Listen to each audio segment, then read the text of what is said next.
ജീവിതത്തിൽ നാം ഒരുപാട് ആളുകളെ കാണുന്നു.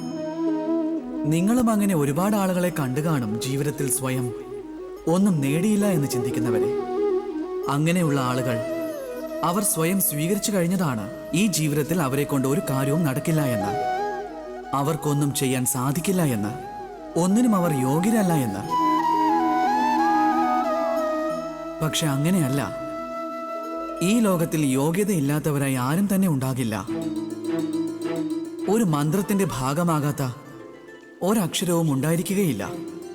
ഔഷധമല്ലാത്ത ഒരു സസ്യവുമില്ല. സമയമാകുമ്പോൾ അമൃതായി മാറാത്ത വിഷവുമില്ല. ഇപ്രകാരം ഒരു വ്യക്തിയും അയോഗ്യരല്ല. അവരെ അയോഗ്യരാക്കുന്നത് അവരുടെ ചിന്തയാണ്, അല്ലാതെ മറ്റൊന്നുമല്ല. നിങ്ങളുടെ ആ ചിന്താഗതിയാണ് ആദ്യം മാറ്റേണ്ടത്. അതിനാൽ സ്വയം മനസ്സിലാക്കൂ.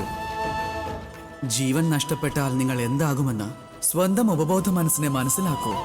ഈ പ്രപഞ്ചം തന്നെ നിർമ്മിക്കപ്പെട്ടത് ആഗ്രഹം എന്ന ഒന്നുകൊണ്ടാണെന്ന് മനസ്സിലാക്കുക.